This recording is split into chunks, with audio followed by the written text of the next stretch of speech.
Hi, Mystery Recapped here. Today, I'm going to explain a Japanese psychological short thriller film called Chess. Spoilers ahead, watch out, and take care. In the opening scene, the world chess champion Akira Kato is playing a match of chess against a computer called the Super Blue at the Special Chess Exhibition. While Akira's brain can only calculate 3 moves in a second, Super Blue can calculate up to 200 million moves in a second. The chances of Akira's winning seem low, but if he loses, he will be the first player in history to lose to a computer. As the intense game continues, he is visibly struggling. At last, he drops his king, accepting his defeat. The room goes silent, and no one can believe that the world's most talented chess player, who had never lost a single match, just lost to a computer. Akira sits with his head down, not being able to process what just happened. The host mocks him as the audience laughs, and reporters click pictures of the humiliated, former Grand World Champion. Akira bangs the chessboard in anger, breaking it in half. 3 years have passed since the incident. After the last match, Akira has stopped playing chess, and no one has seen him ever since. The following scene shows us many homeless people sitting on the side of the road on a cold morning. One of them is Akira, who has spent all his money on alcohol and gambling and is now living on the streets. A fancy car stops by them, and 2 men in black suits step out of it. They forcefully pick up Akira and drive him away. He is taken to a mansion where he is welcomed by a wealthy old man.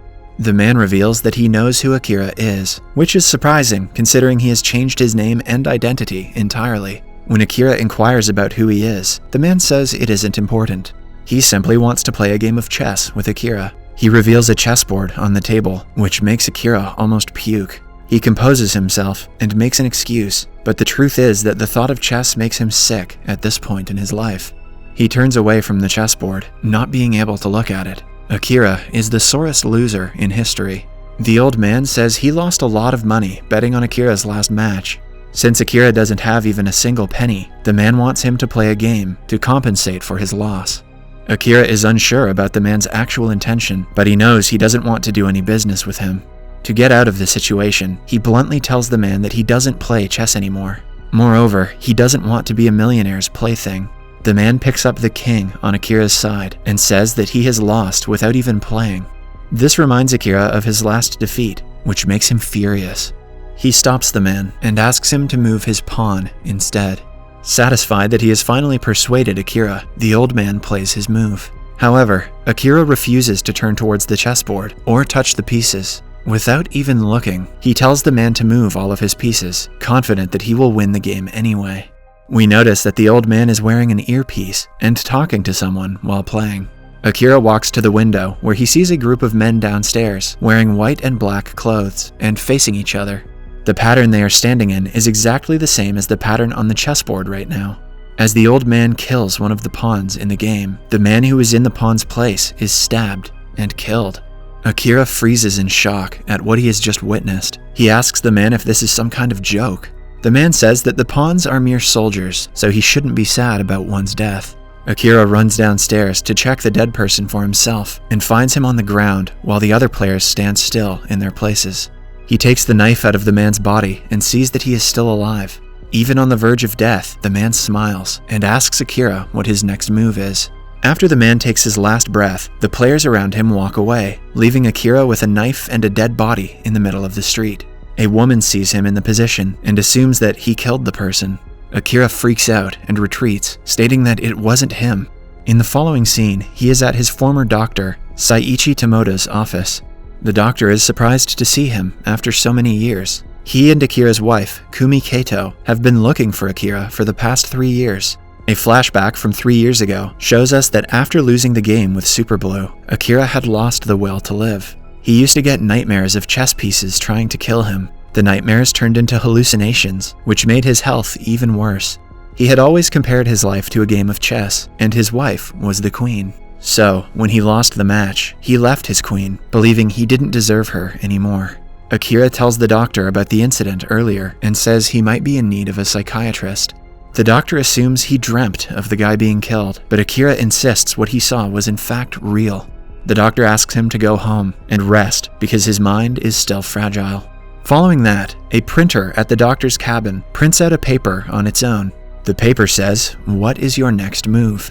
Akira realizes that the match of chess he started that morning is still going on. He shouts that he wants his pawn moved to the e3 position. Then, the doctor opens a book to see its pages have turned into a chessboard. The printer prints another paper that says in the next move, the old man's queen kills Akira's knight. The knight just so happens to be the doctor, Tomoda. He vomits blood and dies instantly. Akira is left shocked when he sees a picture of the doctor riding a horse on the wall, meaning the doctor was his knight. The cup he was drinking from earlier also has a chessboard pattern, so Akira assumes the coffee was drugged. A nurse watches them through the door, but doesn't do anything to save the doctor. She walks in only after he is dead and asks Akira what his next move is. Akira runs outside, trembling in fear, when he comes across a little kid holding a drawing with the current format of the chessboard. It is clear that he is also involved in the game when he asks Akira the same question. Akira answers that he wants to move the king to the e2 position. The kid tells him that the king will end up dead, making Akira run in the other direction. He gets a vision of people who have died because of the game and starts hallucinating chess pieces trying to kill him. As he runs away, he reaches a parking lot where the cars have been parked in the format of the chessboard. Unaware of this, he gets in the car that is supposed to be the bishop and tries to start it. However, similar to a bishop in chess, the car only moves diagonally. He leaves that car alone and gets on the one that denotes the rook. The car doesn't start because it is the opponent's turn to play. The rook from the other side crashes into his car, killing his rook. Akira is tripping balls. Following that, Akira goes to his old house, only to see that it is on sale. The rook, also known as the castle, was actually his house in real life. Now that Akira gets the hang of real-life chess, he realizes that the queen is his wife, Kumi, and her life is in danger as well. He goes back to the old man's home, claiming that he wants to quit playing the game, and asks for his wife. However, the old man asks Akira to accept his defeat and remove his king to the end of the game. This again reminds Akira of the time he was humiliated after losing a match with the Super Blue. He decides, screw his wife, his pride is more important. With determination, he continues playing the game and asks the old man to move his king forward. The game goes on for a long time, and most of their pieces are out. At last, Akira is only 2 steps away from winning the game, and the old man can do nothing to save his king. However, before he can play his turn, 2 men in suits forcefully take him away. In the following scene, the old man and Akira are in a stadium that has a life-size chessboard in the middle. The chess pieces are people who will die with a single wrong move. The old man says that their situation is similar to an Arabian king who used to play chess with his prisoners, killing them on the spot. He states that chess is a game without emotion because the players sometimes have to sacrifice their own pieces in order to win. For Akira to win the game, he will have to move a knight to checkmate. However, if he does that, the old man will kill his queen.